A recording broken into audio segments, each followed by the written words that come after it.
ஓம் சாய்ராம். நேற்று சண்டே எங்கள் வீட்டில் என்னென்ன ஹெல்த்தி டயட் எடுத்துக்கிட்டோம் அப்படிங்கிறத உங்கள் கூட நான் ஷேர் பண்ணிக்கிறேன். 3 days ஜூஸ் ஃபாஸ்டிங் அப்படிங்கிறனால எங்கள் வீட்டில் 3 daysமே பார்த்திங்கன்னா ஜூஸ் எடுத்துக்கிற மாதிரி இருந்தது. நேற்று ஃபைனல் டே மட்டும்தான் என்னால் சூட் பண்ண முடிஞ்சது. கண்டினியூஸாக ஒர்க் அதனால் என்னால் எடுக்க முடியல. மார்னிங் வந்து ஆஸ்கர்ட் ஜூஸும் 11 o'clock இது மாதிரி ஏபிசி ஜூஸ் எடுத்துக்கிட்டாச்சு. அதாவது 4 பேருக்கும் எடுத்துக்கிட்டோம் எங்கள் வீட்டில், பசங்களுக்கும் சேர்த்து 3 கேரட், அரை பீட்ரூட், அரை ஆப்பிள் அப்படிங்கிற ரேஷியோவில் இந்த ஏபிசி ஜூஸ் எடுத்துக்கலாம். ரொம்ப நல்லது. ஜூஸ் ஃபாஸ்டிங் இருக்கிறனால நம்ம உடம்பு நல்லா டீடாக்சிஃபை ஆகிட்டு நல்ல ஷார்ப் மைண்டாக இருக்க முடியும், வெயிட்டும் கொஞ்சம் லாஸ் பண்ண முடியும். இதை பற்றி நெக்ஸ்ட் வீடியோ நான் உங்களுக்கு டீட்டெயிலாக கொடுக்குறேன். மதியம் 11 o'clock பார்த்தீங்கன்னா இது மாதிரி ஸ்ப்ரவுட்டட் வெஜ் சேலட் எடுத்துக்கிட்டாச்சு. கூடவே டயர்டாகாமல் இருக்கிறதுக்காக லெமன் ஐஸும் பண்ணி வச்சுருந்தேன். பெரியவங்க நம்மளோட சேர்த்து குழந்தைகளுக்கும் அதை நம்ம கொடுக்க முடியும் வீட்டில்.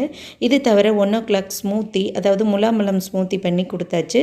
பசங்களுக்கு பார்த்திங்கன்னா நான் morning chapati with veg gravy பண்ணியிருந்தேன். லஞ்சுக்கு பாஸ்மதி ரைஸில் coconut rice, curd rice with mango, fresh mango பிக்கிலும் பீன்ஸ் பொரியலும் பண்ணியிருந்தேன்.